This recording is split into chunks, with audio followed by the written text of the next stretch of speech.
नमस्कार, दैनिक साथी के डिजिटल प्लेटफॉर्म पर आपका स्वागत है।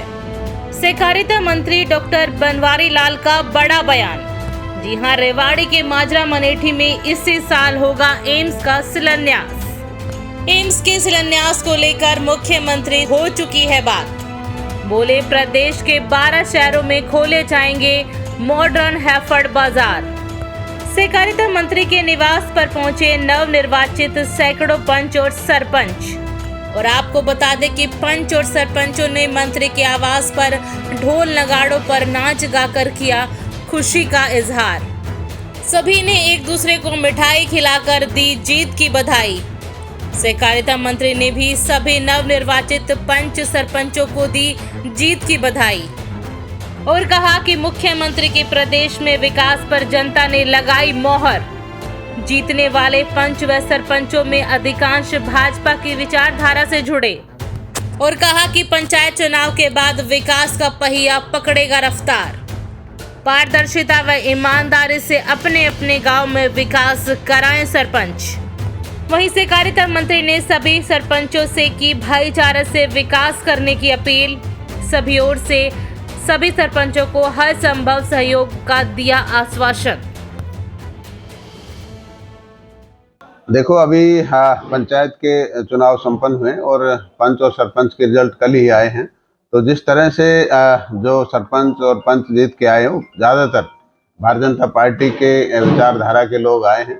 क्योंकि पिछले 8 साल के अंदर जिस तरह से प्रदेश के मुख्यमंत्री माननीय मनोहर लाल जी ने पूरे प्रदेश के अंदर जो विकास कार्य करवाए हैं और सबका साथ सबका विकास और बहुत से ऐसे ऐतिहासिक फैसले माननीय मुख्यमंत्री जी ने किए हैं, उन सभी पर मोहर लगाते हुए ज़्यादातर जो सरपंच और पंच हैं वो भारतीय जनता पार्टी के विचारधारा के आए हैं।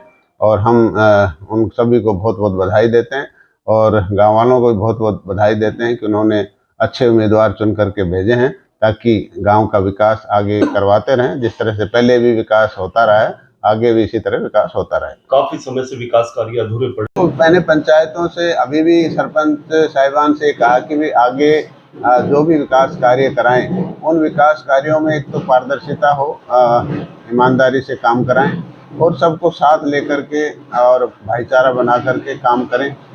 और जितने भी हमारा गाँव के अंदर जो मेन समस्या है पानी की निकासी की है, तो उस पानी की निकासी का अभी कोई ना कोई समाधान किया जाए ताकि गाँव के अंदर जब हम सड़कें बनवाते हैं और बाद में सड़कों पर जो पानी भरता है उसकी वजह से सड़कें भी टूटती हैं और गांव की जो स्वच्छता है वो भी खराब दिखाई देती है। तो ये अनुरोध मैंने सभी सरपंचों से भी किया है कि आने वाले समय में आप ईमानदारी से काम करें और साफ सफाई के लिए पानी की निकासी का भी कोई न कोई प्रबंध जरूर करें ताकि गाँव साफ सुथरा दिखाई। क्या कुछ कार्य योजना पंचायतों के लिए रहेगी सरकार की?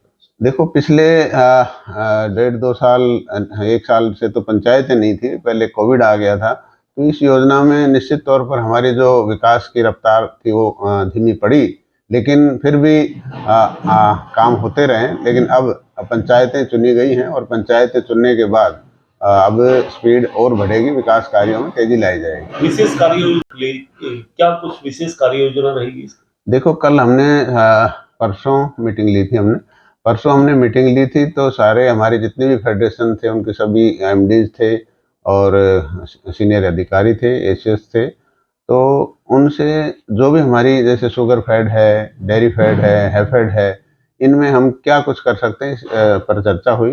जैसे शुगर मिल्स में एथेनॉल प्लांट लगाना हुआ, आपके डेयरी के अंदर हमने ज़्यादा से ज़्यादा बूथ खोलने हैं, साझा डेयरी हर गाँव में बनाना है, एग्रो मॉल करनाल के अंदर हमने जो एक्सपोर्ट राइस का वो स्टोर बनाना है और बहुत सी योजनाएं हैफेड बाजार खोलने हर जिले के अंदर।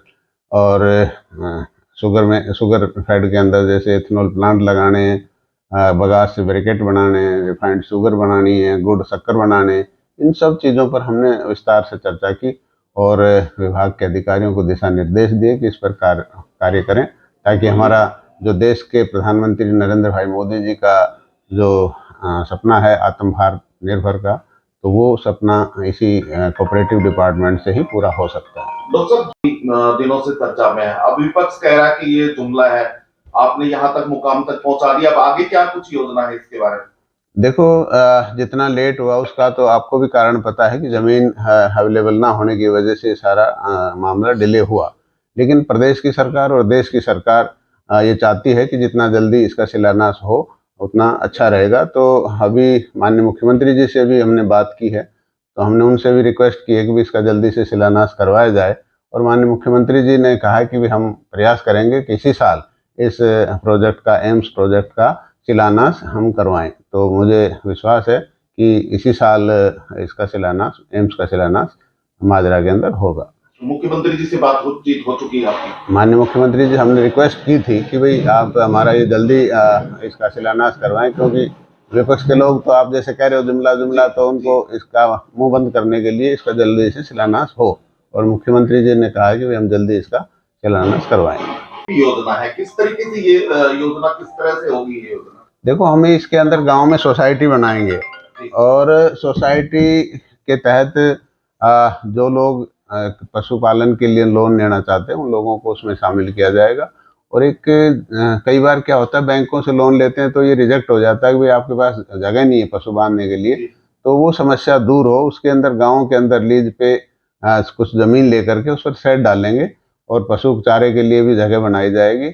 और हमारा जो कैटल फीड है वो कैटल फीड भी किसानों को सब्सिडी रेट पे दिया जाएगा, ताकि किसानों को उसकी आमदनी भरने में मदद मिले।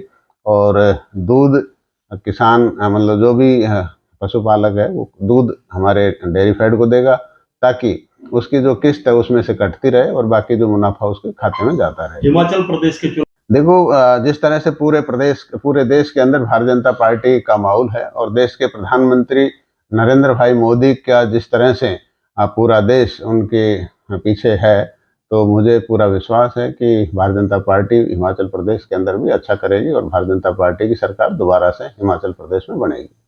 ठीक है।